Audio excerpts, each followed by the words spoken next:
It was a newsy day, and then it wasn't. But I think we all learn that Jordon Davison is really important.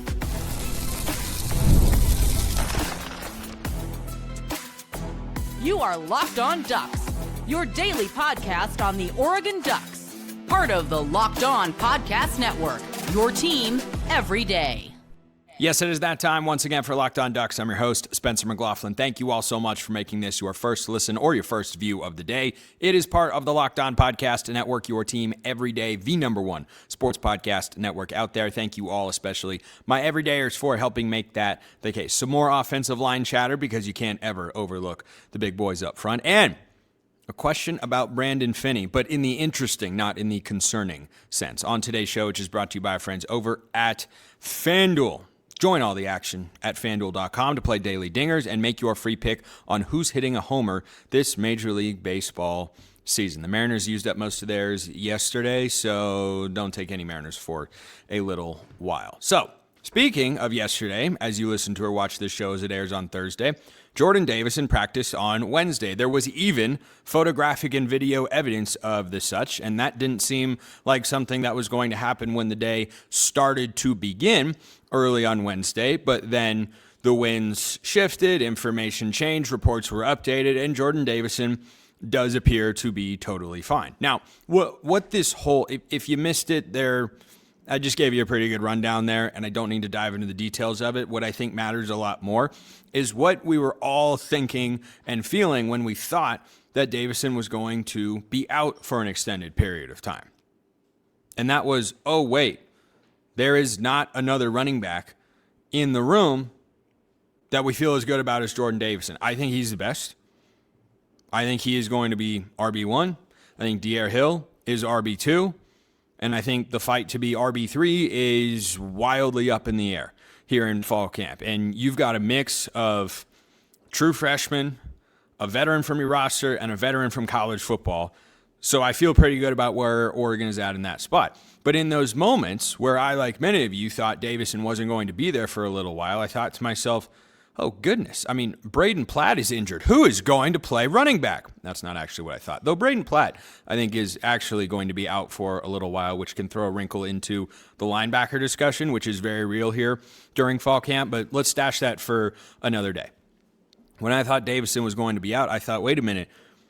Oregon doesn't have another Jordon Davison. They could go Moneyball style, recreate him in the aggregate. You don't have a guy that can do literally everything. Now, D'Eriq Hill is a better explosive runner than Jordon Davison. As of one season, that's the only thing that we can say he does better than Jordon Davison, who does everything well at the running back position, including catching the ball, including blocking for a running back, including pass blocking, and running between the tackles. I think if Davison has 2 more full years, but especially if for some reason or in some way Oregon's able to keep him around for 3, then he could go down as one of the best Oregon running backs this century, maybe of all time, statistically. 15 touchdowns as a true freshman is not normal behavior. And he started as a short yardage guy and showed really quickly, oh, this is a guy that can do literally everything on the field. So, presuming he is at full strength, which is the assumption that I am making as of now, and that he remains that way throughout the course of the season, I think he is going to be as much of a lead back as Bucky Irving was back in 2023 with Jordan James. And maybe even, as Jordan James was in 2024. But this has always been a position group that Dan Lanning and now running backs coach Rashad Samples, Carlos Lachlan before him, they've always rotated guys a pretty good amount. I mean, they play 4 running backs pretty consistently their first year, 3 their second, which would have had more, or would have been 3 the whole year, but was really 2, but then Noah Whittington got hurt, and then Whittington's just been in the fold. And I thought about Simeon Price a lot when I was pondering what this running back room would look like if Jordon Davison wasn't in the fold, or if he does at some point suffer an injury, which unfortunately, as we know, can happen, that would keep him out for an extended period of time. There is a world, and Rashad Samples spoke after practice and was asked about all the guys in the room, and he said that Jordon Davison looked good in practice and hit hard and all that sort of stuff, and that's all good and fine. there is a world where De'Aaron Hill steps in and is RB2, and Rashad Samples spoke about how much Hill has progressed in doing the other things, because we know that he can catch the ball. We know that he's an explosive runner. We know that he's shifty. I think he runs better between the tackles than he gets credit for, but the generalized notion is that he doesn't get any credit at all when he has to run in between the tackles and be physical. I think he's pretty good at it. He had one run in particular against Iowa, the touchdown, I believe it was the only touchdown that Oregon scored in that game. He ran through a couple of tacklers there, and running through Iowa defenders is no easy feat. But Davison is certainly better. On a 3rd and 2, 4th and 1 sort of situation, I'm probably not giving the ball to De'Aaron Hill unless I'm faking a dive to Davison and going toss sweep to De'Aaron Hill on the perimeter, because I think that they're going to sell out for the fullback or halfback dive there. So I think there is a world where, at least early in the season, if Davison were to miss some time for any reason, that Simeon Price would be a guy that splits carries with De'Aaron Hill, or at least splits snaps. Maybe not carries, but at least splits snaps. And the other guys in the room, you have the true freshmen, Tredarian Ball and Brandon Smith, who I've heard good things about. And Rashad Samples had great things to say about when he was available after practice on Wednesday. But then you have Dink Riggs, who's just been a depth piece for Oregon running back for quite some time. And if Davison were to go down, remember, Dink Riggs was hurt going into the Peach Bowl. Maybe he would have been the guy featured. Instead, it was Jay Harris, who is now at Kansas State.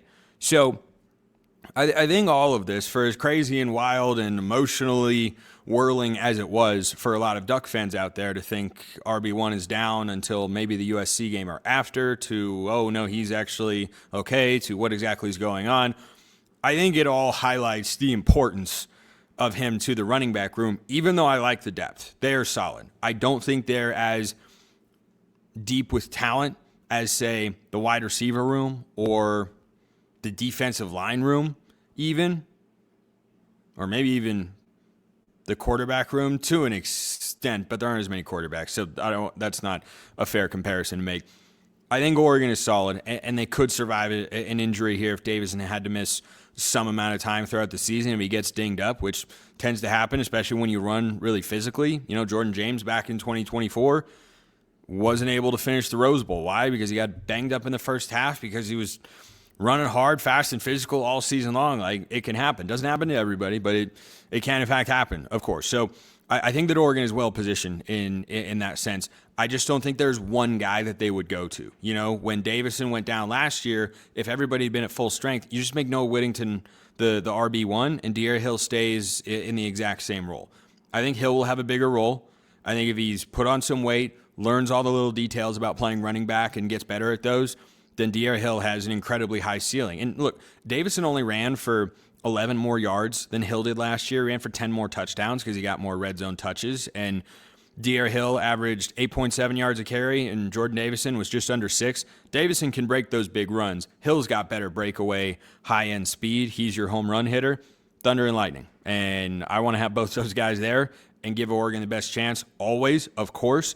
If one of them has to miss some time, I do feel pretty good about the way that Rashad Samples has set up that room.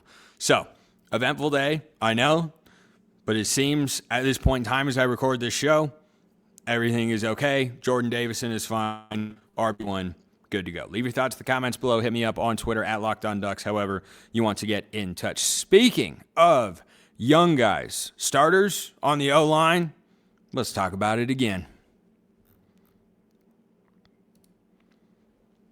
First, this episode brought to you by our friends over at FanDuel. Baseball fans, if you think you know who's hitting a homer today, FanDuel is giving you a free chance to call your shot with daily dingers. It's easy to play. Just make your free pick for who you think will hit a home run in their game. And if you're right, you'll receive a profit boost on your next bet for a chance at extra winnings. Best of all, you can make a free pick every day throughout the Major League Baseball season. Daily Dingers is another fun way to stay engaged with every day's games. Whether you're following your favorite team or keeping an eye on matchups across the league, every game has someone capable of going deep. Now you get the chance to make your prediction before first pitch. Whichever game, whichever team, whichever player, you get your chance to call your shot here, Babe Ruth style, at FanDuel. So, are you ready to play your game today? Join all the action at FanDuel.com. That's FanDuel.com to play daily dingers and make your free pick on who's hitting a homer. Play ball and swing for the fences on FanDuel, an official partner of Major League Baseball.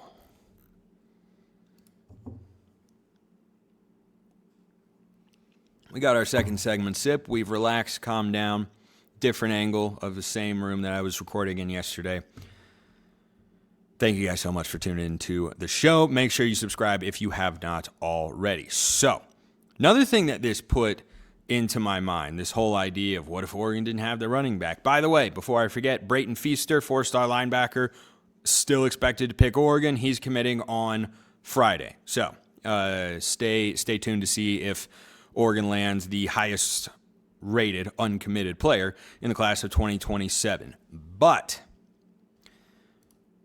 this whole thing gave me the thought of, well, what would happen to Oregon's running back room? How ready is De'Aaron Hill? Is Simeon Price the guy? Would Dink Riggs get the biggest role ever? It also called to mind the importance of, the offensive line, because no running back can be good if he doesn't have places to run. Great running backs make the second guy miss, but you can't get to the second guy without your offensive line winning up front. So, a couple of SSAs here about Oregon's offensive line, which I think is going to be good. I'm sure they will at least be a top 12 finalist for the Joe Moore Award again this season. Last year, they were in the top 3 with Indiana and Iowa. Big Ten, all about the trench play. And I expect them to have the ability to get there. We'll just kind of see and feel things out in the early part of the season. Of which I will remind folks that in 2024, first 2 games, offensive line was a disaster, and that group was not a top 3 finalist, but a top 12 finalist for the Joe Moore Awards. So, SSA. Nacho starts the season off as Oregon's 6th offensive lineman, similar to Josh Connerly, but throughout the year, he picks up the offense and gains experience. By the end of the regular season, he's starting at right tackle. By the end of the national championship, I like the optimism. We'll look back and say Nacho was Oregon's 2nd best lineman behind Poncho. Oof. That is a lofty prediction there. So, I think the theory that you're approaching this with is really good. That he plays a little early on, feels things out. Because remember, Nacho, who I believe is the highest rated Oregon offensive line commit of all time. It's either him or Connerly. They were both 5-star recruits, and Penei Sewell was not. He was a highly rated 4-star guy. Nacho is the highest rated offensive line recruit in program history. And I like where your head is at there.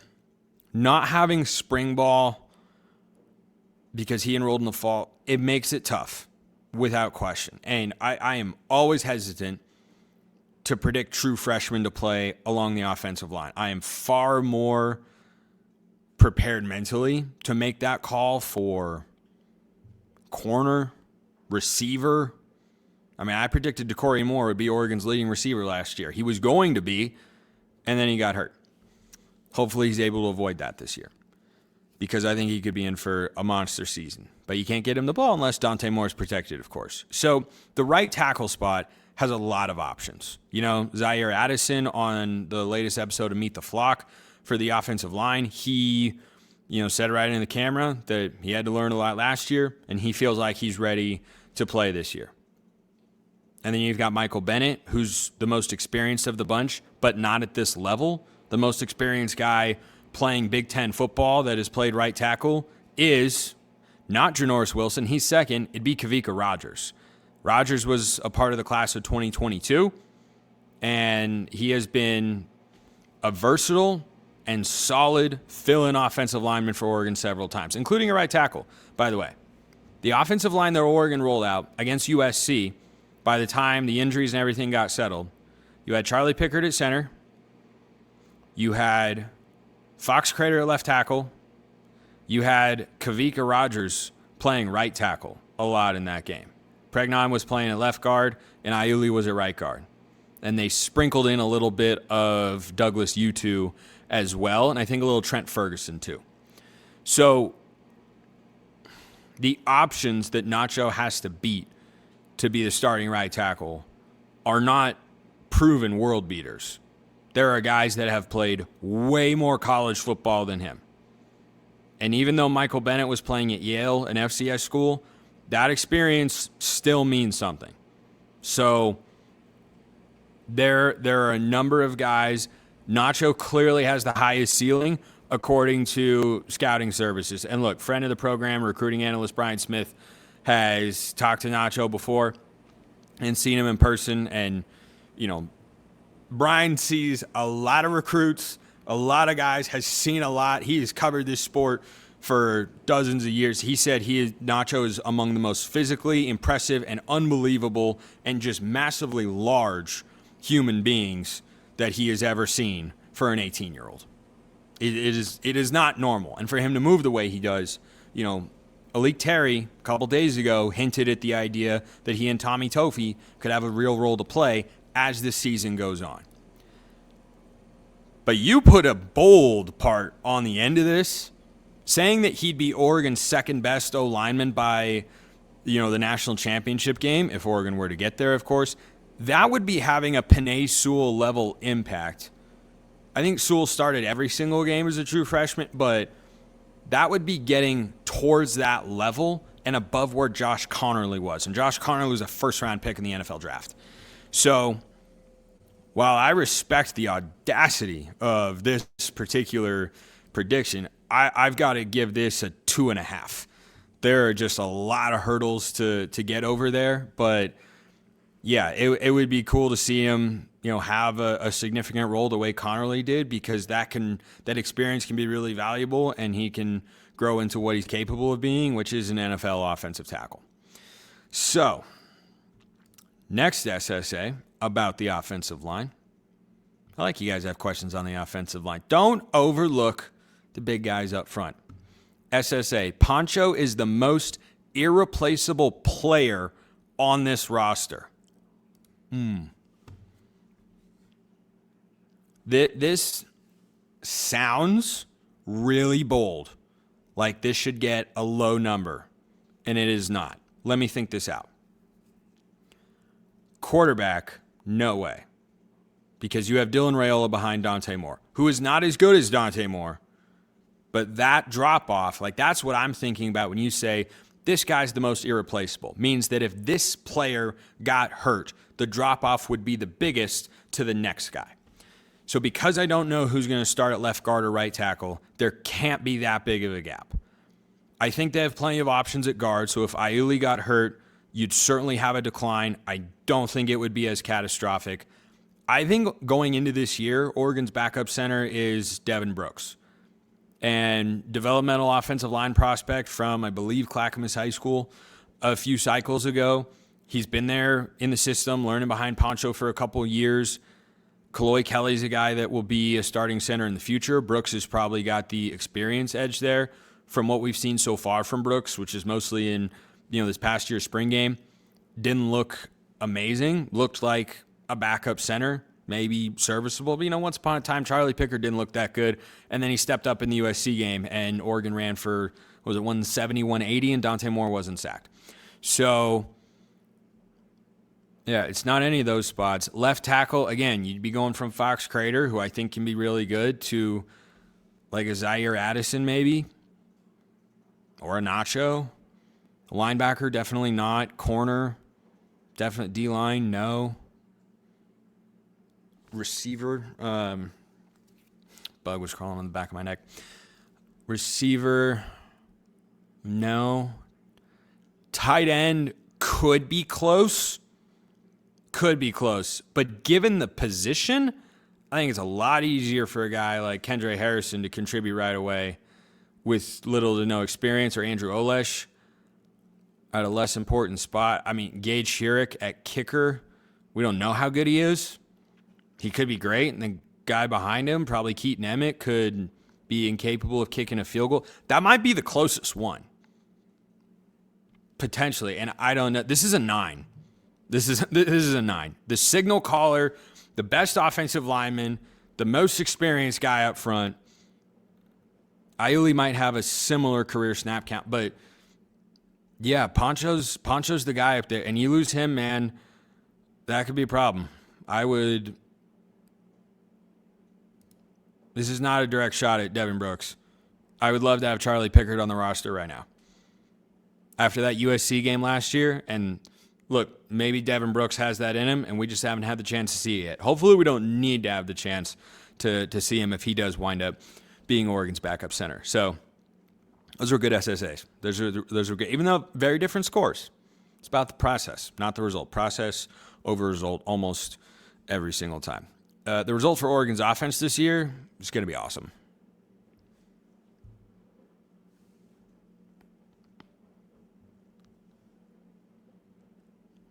Okay, here's the funniest and most properly tailored to me SSA that I've had in quite some time.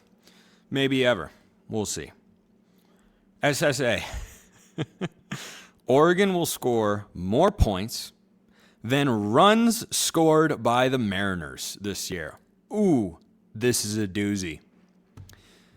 So I did the math. I don't do that very often. Not in my head, just to be clear. I'm not freaky like that. I use a calculator. No shame. I don't think this is the type of math that you do in your head anyway. I'm sure a super smart person could, but I'm not a math whiz anymore. That was high school. Anyway, so on average, if the Mariners continue their current pace of 3.86 runs per game, which is dreadful, by the way, if they continue that for the final 41 games, they will score 625 runs. Now, in order for Oregon to do that, they would have to average 41.7 points a game. That's a lot of points. Last year, over 15 games, Oregon scored 36.93 points a game to total 554. And if the Mariners wind up at 625, could Oregon this year find an additional 71 points? 71 points. Convert a few more fourth downs or kick a couple more field goals and perhaps throw another game in there, because last year Oregon got to the semifinal. This year, hopefully they're going to get to the national championship game. If that ends up happening, then they'd have 16 games to do it. So they would need to be more productive, and they would have to get to the national championship game, where they'd probably need to score around 30 points. But could you add another 30 points in the national championship game and another 40-ish throughout the rest of the season, or 6-ish touchdowns total with this offense, the schedule they have? Yeah, they could. They also have to play Ohio State on the road, Michigan with Kyle Whittingham as their head coach. Washington's defense is not going to be a pushover. They've got some real defenses on the schedule, as they did last year. But last year's schedule, I think, was much more navigable than this year. So I love the specificity of this. This gets a 4. This gets a 4. It is possible, because this offensive personnel could go absolutely crazy this year. You've got a top 2 pick at quarterback in the NFL draft, 3 NFL wide receivers, and a bunch of other good and talented ones behind them. An NFL tight end, should have a really good O-line, and they've got a really good, pretty deep, and also hopefully pretty healthy running back room. But that is asking a lot. Just under 37 points a game. That's a lot of production. Could they go above and beyond this year? Sure. Drop another 81 piece against Portland State. That'll help. That would definitely help. So I'll give that one a 4. Plus, by the way, the Mariners' run total, that's an average. They could easily wind up at 600 runs or less. They're so bad. Anyway, last question to wrap today's show. I got this from several people, actually. I think 3 or 4, which for the same exact question about the same player is pretty odd and unique. And I've been looking forward to talking about this one. I'm going to make this an SSA, even though it was sent to me as a traditional mailbag question. SSA that Brandon Finney gets moved to slot. Now, I'm somebody who generally in my life is not a fan of changing things unless they actually need to be changed or can improve. I'm very much of the if it ain't broke, don't fix it sort of mindset, because if something is really good, why would you change and alter it? Because you could possibly make it worse. If you know that this thing is good, just keep it there. Well, I know that Brandon Finney is one of the best corners in all of college football playing as a boundary corner.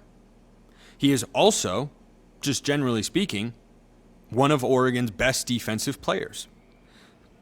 And I've not outright said this, but kind of de facto hinted at it as I ponder the conversations I've had on the show about Oregon's outside cornerback room.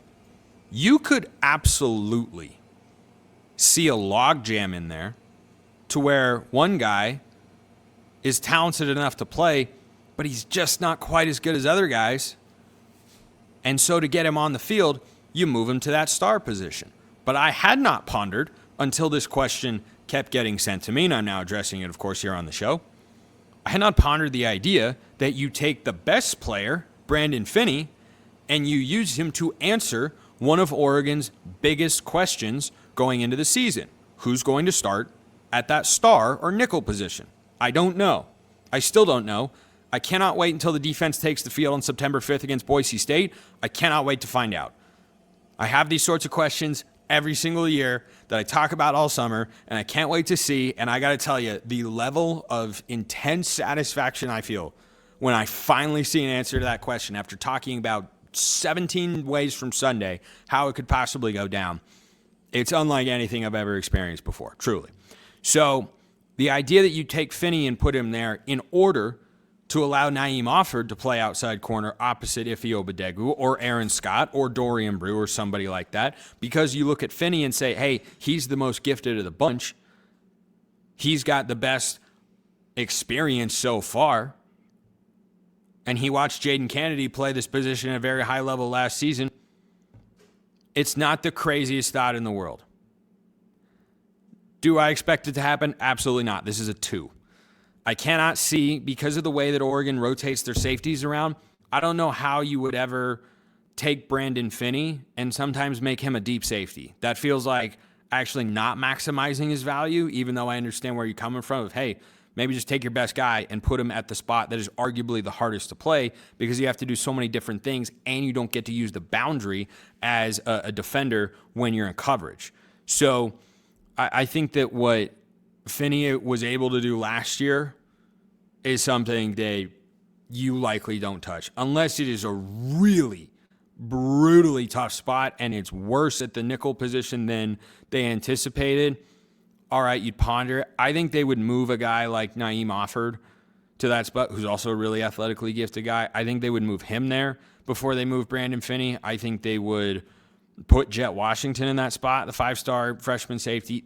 They have enough other options that I think will be good enough to where they won't have to do that. But I totally understand where you guys are coming from. Appreciate everyone listening. I will see you next time. And until then, hope you have a wonderful rest of your day, and go Ducks.